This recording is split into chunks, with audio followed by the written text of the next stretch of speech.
broadcasting from an undisclosed location, from a secret hunting spot known only to him, and the guy who told him about it, and possibly the guy who told him. It's a show all about hunting in New Zealand and around the globe.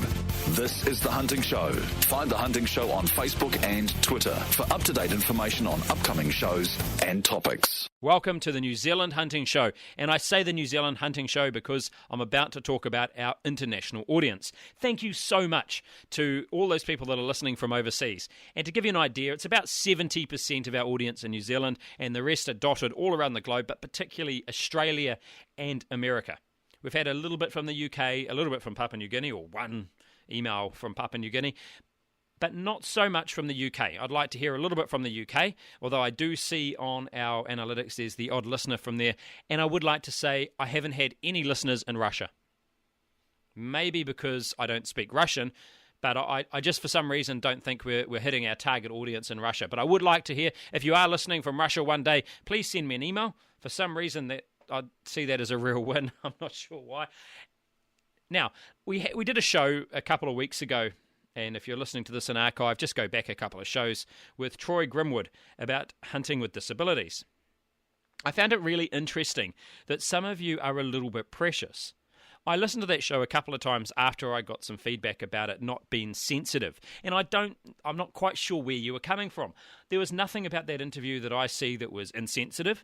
In fact, a number of people that were hunting with various disabilities have sent me photos saying what a great interview it was. Thank you so much. Can we find out about this and this? So I had some really good feedback from people with disabilities, but it seems like those of us that are fairly able-bodied are not so able-minded, because you've just been a little bit PC for your own good. I don't know how I could have been more sensitive, or should I have been? Should I skirt around the edges of this issue and pretend like I have to wrap an interview up in cotton just because they have an issue with hunting? I'd like to know, for those of you that listened to it and just thought it was a great interview, did you get offended? Or was it just that you thought you should have been offended? Is it that whole thing that you can't interview someone with some sort of issue unless you've got that issue yourself? I don't know. I'd like to know what I did wrong. The interesting thing about that interview is it's one of our fastest trending interviews or shows ever. It hasn't hit the heights of when we interviewed Mr. Whale Oil or Matt Willis. Actually, was one of our more popular shows, and the RSM dog collar issue show was also one of our highest trending shows or highest total numbers of audience. But this one's, it's screaming up. And the interesting thing is I had a lot of really positive feedback from people with disabilities that do hunt, saying what a great show it was. It was really neat to hear someone on the airwaves with the similar issues to us. In fact, we got some photos sent to us and all sorts of things thanking us for the show. Speaking of photos, I'm going to forget that last rant I just had. Speaking of photos, we've got a photo site now on our website, www.thehuntingshow.co.nz, and if you'd like to send us in your photos with a little bit of an explanation to what they are, they'll go on there. There ain't no prizes at the moment for sending us one, except you'll become just a little bit famous for being on the website with your image and your pretty face. And the great thing about that is because we're attached to the farming show, lots and lots of people will view that gallery, so you'll feel awesome. That's all I'll say, just a little bit awesome. On The Hunting Show, we like to promote products that have a New Zealand background, we'll call it. And with me on the phone today, I've got Warren Bird, Development Director of HECS. How are you, Warren? Yeah, good, thank you. Good, great, Steve. Warren, who are you and what's your background before we rock into what HECS is? Okay, look, my background is that I'm a sailmaker by trade in those early days, but in that period I was instrumental in introducing the windsurfing class into New Zealand in the 70s and pioneered the class and did a lot of development in those days because the windsurfing was very basic. The windsurfing class or the windsurfing product was very basic in those days, and I developed the rigs for them and the sails for them and competed internationally and had reasonable success with that. But a lot of my real development background came at the same time. My brother, he got involved in the hang gliding business, and we had a company jointly together we owned called Flight Sales, and I looked after the windsurfing side, and my brother looked after the hang gliding side, and he was very instrumental in getting the hang gliding going, and I moved over and started working very extensively on the hang gliders in those days, and being very pioneerish, you could say. There was a lot of there was a lot of development, and there was a lot of mistakes. Yeah. And we established the hang gliding business in New Zealand, and it was very much trial and error, which was had some not such good results at times. But we dominated the industry for about 10 years with our state-of-the-art hang gliders, and we won the world champs ourselves. And what led that for me personally is it got me into thinking very much outside the square, having very little background in technical ability. You had to sort of learn and think creatively. In that particular instance of the hang gliders, safety was always a major issue, because any mistakes were costly in terms of lives. Yeah, I don't want to be making mistakes on a hang glider. No, but we did well with that, and so for 10 or 15 years, we dominated that windsurfing and that hang gliding sport at a high technical basis. And where that took me from there is I ended up in the apparel business, and was doing the apparel and importing into New Zealand for many, many years. And we actually were the very first importer of ready-made garments from Asia back in the 80s, before the country deregulated. Right. So that was interesting times, because in those days it was big local manufacturers, we all know, and when the imports of garments started, which is what we did, we grew to probably one of the largest garment importers in New Zealand, and we were very big and dominated that for 20 years, I guess. Mm-hmm. And during that time, we developed some extensive operations in Asia, of course, and we ended up in the late 90s, about 97, 98, I decided wanted to get involved in some land, and so we bought a large property down in the Central Plateau, in a place called Kairiki Valley, which is very remote, and we bought 4,000 acres. Just 4,000? Yeah, just a mere 4,000. We didn't want to skimp. We didn't want to skimp. We didn't want to get into those little lifestyle blocks. We put a few more zeros on the end of it. Yeah. But I got introduced there just from when I was hunting, and managed to stumble across that area, and it was very unique, and it had a lot of very good, particularly deer life in that valley. So I got excited about it, and that led me to buy the 4,000 acres, and we developed that half into a working deer commercial operation. Mm-hmm. And the other half we developed into a safari park, or safari block, I should say, a hunting safari block. We built a big, large, monstrous lodge down there. And we got into the hunting business, catering to the very wealthy Americans and Europeans who were coming down here trophy hunting. And now that business was really starting to boom in this country, because in those days, that was when the US to Kiwi was 50 cents in the dollar. So there was a big attraction for the Americans to come down and hunt stags, but really, and New Zealand had a reputation of the best red stags in the world, and we of both wild and farm-bred red stags. So the Americans were coming down here for the red stags, and they were getting fallow and a few other things. But red stags is what they came here for, and we had a lot of not my company, our operation, I should say, had world record stags. But there was a lot of the world record stags were being shot down here at safari parks in New Zealand. So we operated a safari park, and we had some very good clients come down. And we had that for about 6 years, but what really started some interesting business for us in the States is one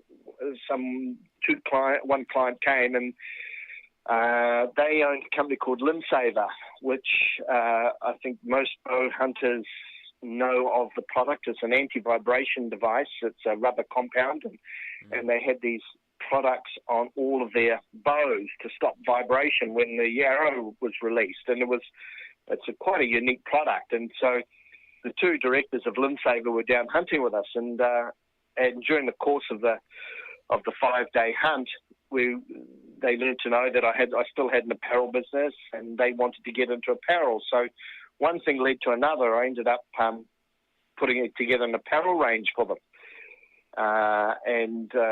so we designed and made the apparel range in Asia, and we exported it to them in the United States. And that went very successfully. That was just a small package of nice, unique hunting items. And what sort of led to getting involved with HECS is that the inventor of HECS was working with a very good friend of his, and his friend was a sales manager at Limb Saver, where I was supplying the apparel. Right. And the inventor, when he realised that he had something very unique, and I'll talk about how he invented the product in a minute, but once he had the product, he invented it, and he then wanted to develop it and commercialise it. And he realised, and at this stage, everything was in the patent pending stages, and he was just getting those legal issues sorted out. But his product, he could see, was going to be very unique, but he wanted to keep it still quite private and secretive, but he wanted to get it developed. So he really didn't want to do anything in his own country. So he was talking to his friend that he was working with, and he said, look, I need to develop this, and I don't really want to develop it with somebody in America because I'm worried about them sort of taking it over and taking it off me. So do you know of anybody? And as it happens, I had just been visiting the company in Seattle. And the guy said, yes, I know of a guy. He's got extensive operations in Asia and can do technical development. He lives in New Zealand, so he's on the other side of the world, which is not super convenient for development. And he will be worth contacting. At least you'll have a situation where you'll be safe and secure with your invention. I didn't know any of that conversation existed. I all of a sudden was at my desk, and I get a call from this guy, Mike Slinkart, and he tells me he's got this product. He wouldn't tell me what it would do, which was very interesting, to say the least. And he said, I've got this product, and I'm doing a patent on it. It's very sensitive. I do not want to work in my country, but I understand you've got good Asia development connections from your years in apparel. Would you be interested in doing a product which I believe is going to take hunting into a whole new level? And I said, look, sure. It was right up my alley of doing that sort of thing. And I said, what does it do? And he said, he wouldn't tell me. He said, I can't tell you right now. But he said, I'll send you some fabric, and we'll go from there. So about a week later, I got some fabric, and I looked at it, and I said, well, it was interesting. It was a piece of camouflage polyester mesh fabric with a grid in it. And I thought, good, and I didn't. So I rang him up and I said, got your fabric? What does it do? I can see here is some fabric here, and it's got another yarn in there which has formed a grid. I said, what does that do? He said, once again, I can't tell you. He said, I just want you to develop it, copy it, and improve it. And I said, well, I can do all of that, but how can I improve something I don't know what I'm doing? I don't even know what the end result is. And he said, just see what you can do. So I happened to be going to Taiwan in a couple of weeks, so I went and I've got very good connections with the Taiwanese mill that does a lot of technical fabrications for customers in the United States and Australia and New Zealand, and I happen to have a very good relationship with them.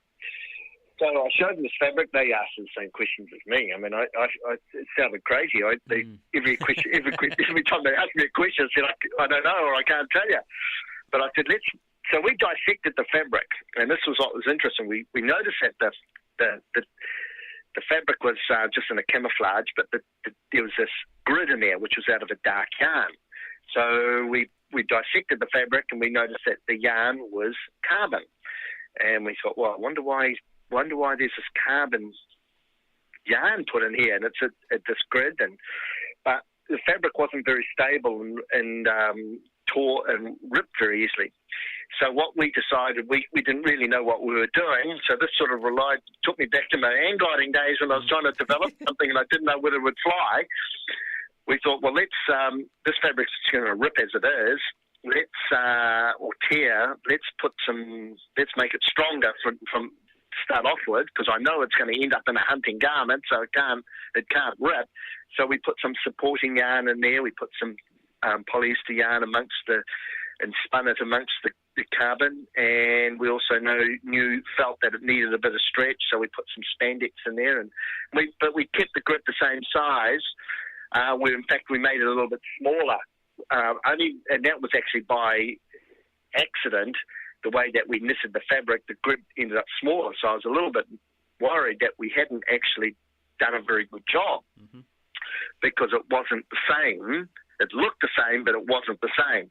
Anyway, so we rattled off about 10 metres, and I sent the fabric over to the United States and said, here it is. This is our shot at it. So he said, okay, great. I've got meters and I'll test it. So anyway, about 3 days later, I get this phone call, very excited guy on the other end. And he said, this has worked out fantastic. He said, this fabric has actually got a better result than what my original fabric that I got done here in the States. Still not knowing what the result he wanted was. Exactly. So I said, well, great. I said, look, he said that this has worked. The technology is working even better than mine. I said, well, that's very good, Mike. Please, can you tell me what I've done? He said, what you've done, or what I have invented and what you have now developed, is a fabric that will block the energy signal. And I went, whoa! I said, you need to talk me through that, because I wasn't aware of any energy signals coming out of the human body. I mean, I hadn't studied it, I hadn't thought about it. And then so Mike went through in very great detail about it, and I was absolutely fascinated by it. And he was telling me because he'd been working on this for about 2 years, and he had done a lot of his own, unbeknownst to anybody, he'd done a lot of his own field testing, because he's a very, very good hunter, very, very accomplished bow hunter. And he knows what he's doing. And he had been testing quietly on the side his version before mine of what this technology was doing. So I said to them, how did you come about all of this? How did you come about this energy? And he said, well, I know you do a lot of hunting, Warren, and tell me if I'm not wrong, how many times have you stalked into a clearing or on the edge of a clearing, you're downwind, which is what every hunter does, so the animal can't smell you.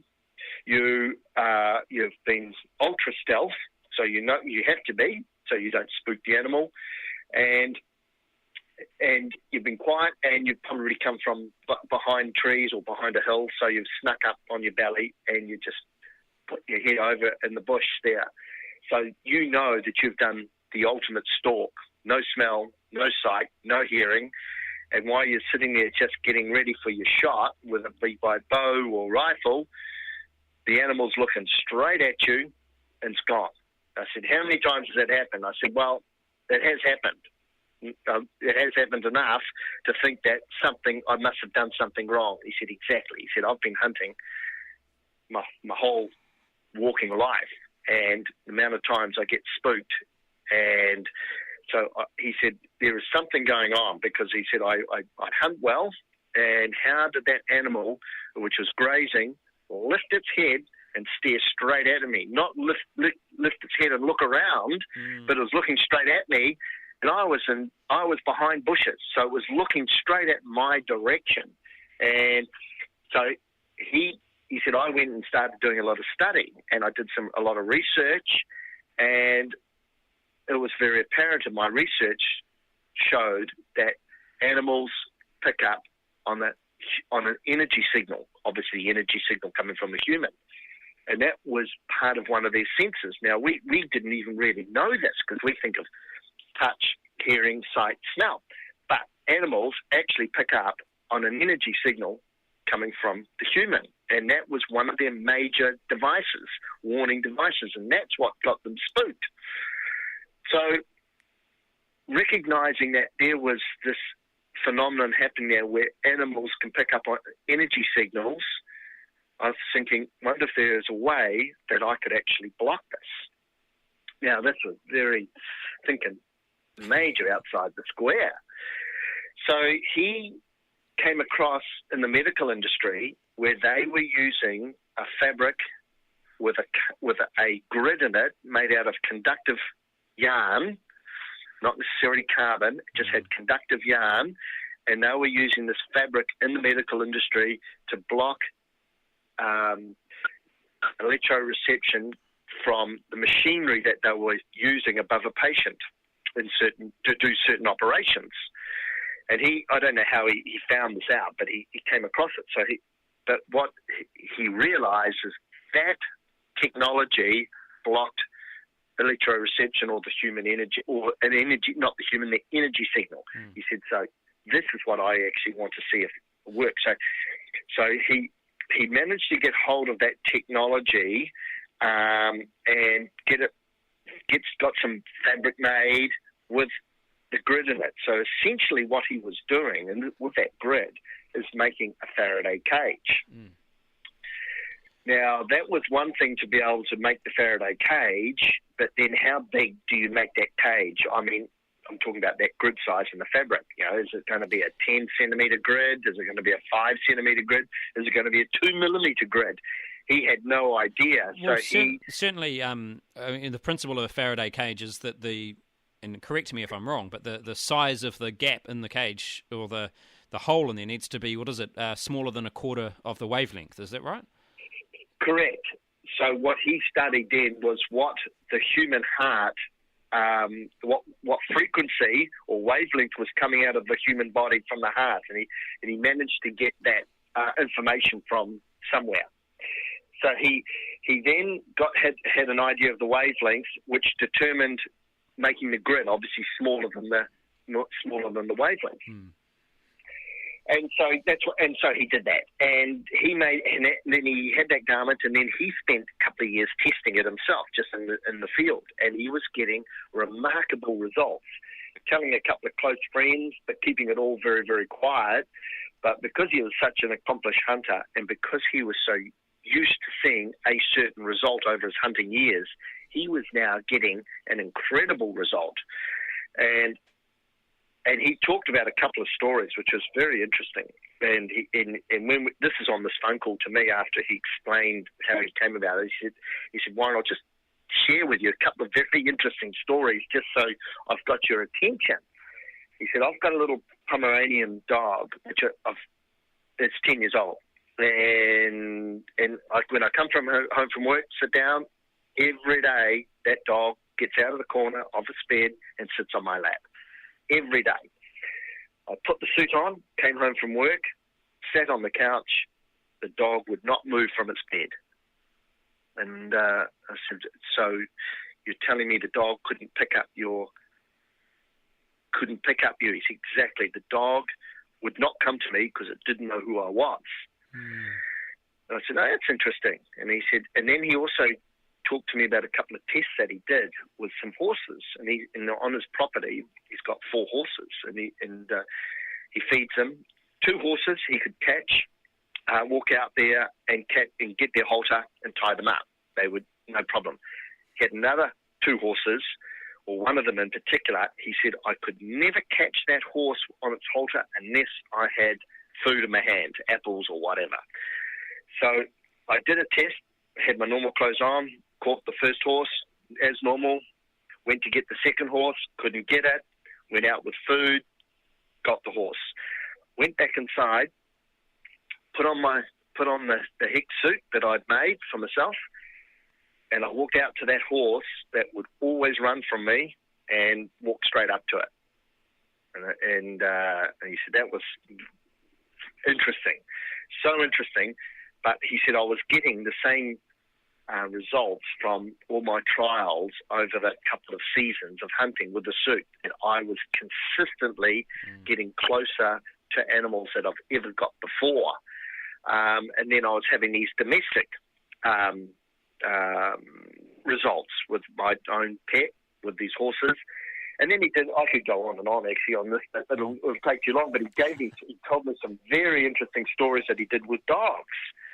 And I was absolutely fascinated by this, because it's something that I hadn't really thought of or considered, and none of us really do.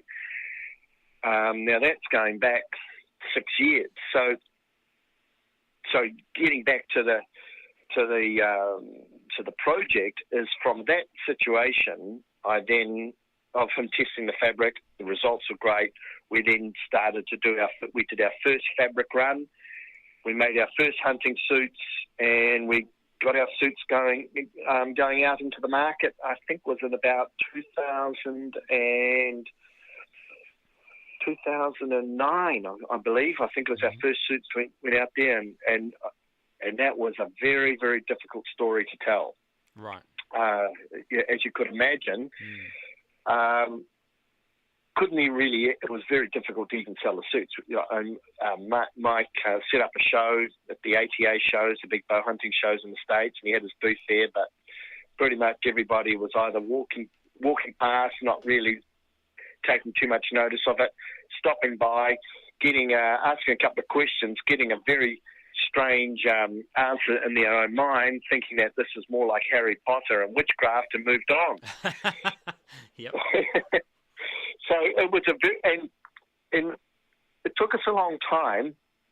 I wasn't involved in the company there other than just a supplier, but it took a long time to get the story right, because when we used to talk about it, we'd get very technical and people's eyes would glaze over and you'd lose their interest. So the more we talked about the technology and the more experiences we had, the better we got at describing it, because we had to describe it very, very quickly.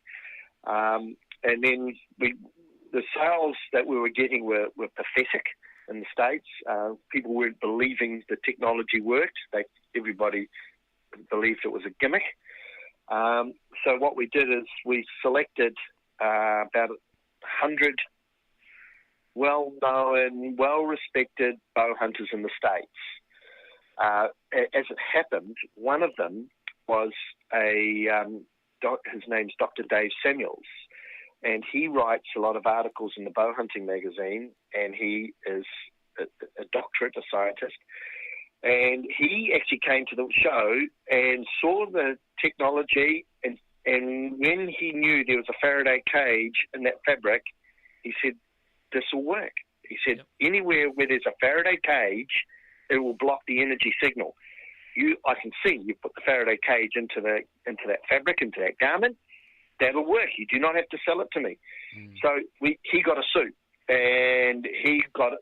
And then he went in, and he's a very good hunter, and he's very well respected. So he was our starting point, where he went out and did some hunts on his own and got some remarkable results. And so he started to write about it. And that was really the start of people starting to listen. And then we had, we sent out suits to another 90 odd hunters, and half of them wrote articles or talked about it, and that got the technology out there on the right people, getting the right result and getting them talking about it, and it started to escalate from there. And it was still very slow, but the results were very good. And each show we attended, we had more people coming up to us. And then what's happened over that course of time, because the product was just available through HECS online, through their online store. But we got set up with our own show, and we're on the Pursuits channel with our own show called Hunting with HECS, which is a 30-minute show that we own that features, and this has been going for 3 years now, and it's 52 weeks of the year, screening 3 times a week, and it's a different show every week because we've actually got a lot of footage of the technology. So that made a big difference of getting the product out there and getting known, because we started off doing some magazine media ads, and they were just a waste of time because people didn't really understand that the human body was giving off an electrical signal, and so when they looked at the ad, they just dismissed it as this is something crazy. But what is interesting, and I found this out when Mike was talking to me about the human body giving off an energy signal. It was very interesting the minute he said that, because it was about 15 years ago now. I was born with Wolff-Parkinson-White syndrome, which was a malfunction in your heart, where the electrical current, takes a pathway around your heart in a clockwise direction, for the sake of the conversation. Right. And I had a malfunction in the heart where there was little holes in the heart, and occasionally that electricity, which was going around in the circular motion, would short circuit and go through these pathways and would trigger palpitations. Let's see, who's that top cricketer? Richard Hadley. Yep. He had Wolff-Parkinson-White syndrome. He had it very badly. And that top singer, that singer Meatloaf he's also another one of had Wolff-Parkinson-White syndrome. So at that stage, I was going for my I'm studying to be a helicopter pilot. Yep. And I knew I had this problem with my heart because I was diagnosed in my teenage years, but I never really said anything about it. I used to get these little attacks a couple of times a year and sit down and it would go and I'd be fine. But I was doing the helicopter license until it was time to go solo. And to go solo, you had to have a medical. So I went and get my medical. Yep. And I thought, oh, no, this is not going to look good. So as soon as I had my ECG, the doctor said, Warren, there's no way you're going to ever get a pilot's license. He said, you've got Wolff-Parkinson-White syndrome. He said, it's impossible. I know this has got a little bit off topic here, but it was talking about, I was then realizing that we have an electrical signal in our body. And so I ended up, long and short of that story is I had an operation in Green Lane Hospital and had the condition fixed, and I was the first guy to get a pilot's license, particularly a helicopter license, after a heart operation, because normally you could not get one. Right. And Civil Aviation monitored it, but it was very interesting because the guy that did the operation, Warren, I forget his name now, Warren and Margaret such and such, and they were called in the hospital, their nicknames were Mr. and Mrs. Electricity. Right. So when I was having this operation and the surgeon was talking to me about it, that's what alerted to me that in our body we have this electrical current going on. I never even thought about it, and it was actually, and I could have ultimately, if I hadn't had the operation, I would have had a heart attack, an attack from it, and would have died from it. So when Mike was talking to me about the human energy, the human body giving off energy fields, that's when it started to all make sense. I really rattled on now. I'm sorry. No, that's okay. Now, for a Faraday cage to work, and for those listeners out there that don't know what a Faraday cage is, Wikipedia will give you a great explanation. But for a Faraday cage to work, it has to be a closed earth circuit. Is that correct? Correct. So how did you do that with fabric that's got joins and? Yeah, because you have to use you have to use a yarn that's conductive. Mm-hmm. And you could use any material. You could use stainless steel. You could use stainless steel yarn, which is available. Yep. You could use yarn made out of gold. You could use yarn made out of silver. Anything that's conductive. We use carbon because it's soft. It's easy to work with. Silver yarn is very good, but it's more expensive than the carbon yarn. Yep.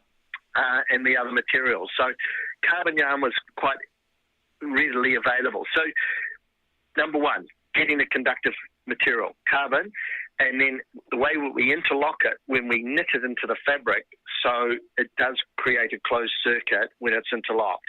Right. Now, the technology won't work if you just ran it, for instance, horizontally across the fabric. That's right. Or alternatively, just vertically. You have to do the grid. And for the listeners there listening to this, the easiest way to describe the Faraday cage is look at your microwave oven door, and you will see, you don't see plain glass, you see dots or a grid.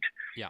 And that is the Faraday cage. And I suppose the alternative would be running around in steel wool, but it's not very practical. And looking at your fabric, obviously it's sort of like you wear that as an outer layer, or can you wear it as underneath your clothing?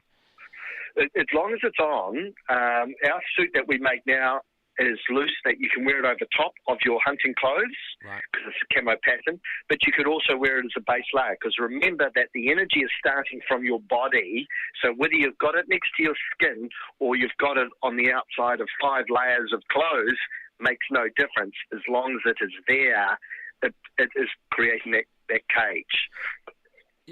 Now, you've said that you made it a lot stronger. Now, I'm about to have a look at some of your product in person. You're sending me some, which is very gracious of you, but it doesn't look particularly strong. How have you made it that strong? Because hunters in New Zealand are pretty gnarly, particularly. Yeah, look, with the suits, as I said, with the carbon yarn, we've got it, because carbon on its own is a strong material, but as a yarn, when it's because it comes out as a filament initially, it'll snap. You can pull it and it'll snap. So we've made that yarn stronger by spinning it with polyester. The polyester actually gives it its strength. Okay. Now you've talked a lot about deer stalking with this product, but I've also heard from a number of people that it can be used successfully for duck shooting. Yeah, we've got very good results in normal deer stalking with bows on all wildlife, deer, bears, whatever. But some of the best results we've got is in the States. Turkey shooting down in Texas is very, very big. Mm-hmm. And as we know, turkeys have a very acute sense of sight. Their optics are phenomenal. And the hunters down there always have to sit in. It's virtually impossible to stalk a turkey. Yep. Because of their optics. So they have to sit in blinds and call them. And they call them in, and when they're in range, they shoot them. What they've found with our suits is they are now being able to stalk, and we've got videos. If you on the website, you'll see some fantastic footage of guys stalking turkeys within 2 to 3 meters. Sure. Either stalking up to them or the turkey coming to them. But the guys now are not sitting in blinds and calling turkeys. They're out there stalking them. And the videos say it all. It's phenomenal what they're doing. So that our biggest results is in the birds. What does HECS stand for? HECS. Yeah, that's our company name, and it stands for Human Energy Concealment System. Ah. That's so the HECS is the acronym, and that's we call our technology. Our company is called HECS. Yeah. The technology we call Stealthscreen. Right. Now, if people want to find out more about your product, you've got a website, obviously. Yeah. Yes. What is it? It's for the hunting. It's HECSLLC.com. Okay. And we're now doing what's very interesting is, and we've got a bit of time left. I can talk about the aquatic side. Very quickly. Okay. We're just launching it in the aquatic side this year. We're going to be exhibiting at the DEMA show in Las Vegas in November. If you go to HECSaquatic.com, we've developed wetsuits, and we've got it with some of the top spear fishermen and dive photographers in Australia and New Zealand. They're getting phenomenal results because essentially spearfishing is really like bow hunting. It's like bow hunting on land. Spearfishing is bow hunting underwater. And the spear fishermen are getting fantastic results, getting more fish and getting closer. But what's even more exciting is the dive photographers are getting able to film and photograph species they have been either impossible to get or difficult to get, because they're getting that much closer. Now, you obviously had that hunting block for some time. You've still got it, I believe. Sorry, the hunting block that you own. You've still got that? Oh, yes. Yep. So you must have some decent stories, and if you haven't got a lot of time, but you must have a good hunting story from having that block all that time. Yes, I have. I've got many. I bet. But we've got. I remember one time when I was with up in the hunting block, and I had the HECS technology on, and I was because with the technology, you still carry on and stalk as you normally would, because you're not invisible. So you just you put the technology on and then just carry on like you haven't got it on, and do as you would. And I was sneaking all around the bushes and making my way through clearings looking for animals, and I saw some animals in a clearing, and I was on a track, and I was elbowing my way up this track, keeping under cover to look into the clearing where I could see just a couple of stag and a couple of hinds, and I was lying there on the track, and I heard this noise behind me, and I turned around, and 2 meters behind me, at the most, was 2 hinds. So you got that close. They came from behind me. I don't know where they came out of, because I never saw them.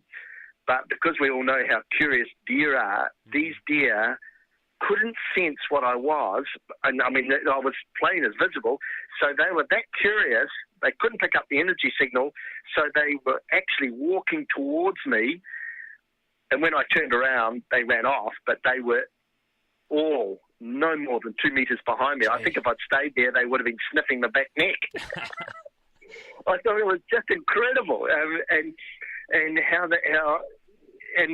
since then I've had a couple of other situations where I've been spooked, and the deer have seen me, and have actually walked towards me, because they're not picking up that energy signal. They can see me, they can smell me, and I'm standing up there in the middle of a track, and they're coming down towards me. They'll get within 10 or 15 meters and wander off. But you'll see on the website, there's actually a video of a guy on a free range deer. He's standing beside a fence, and a hind and a calf virtually walk up to him within 3 meters.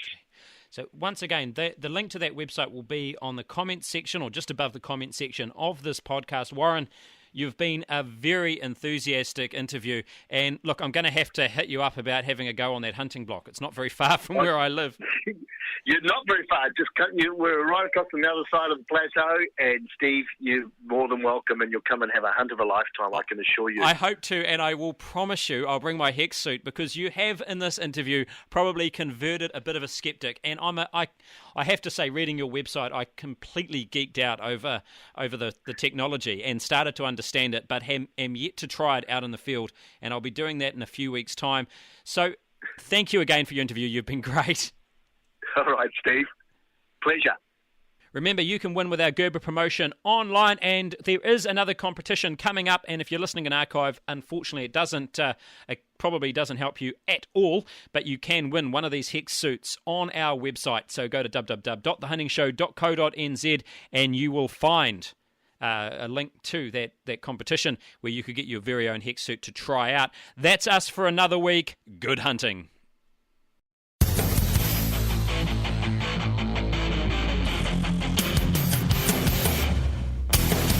Podcasting from an undisclosed location.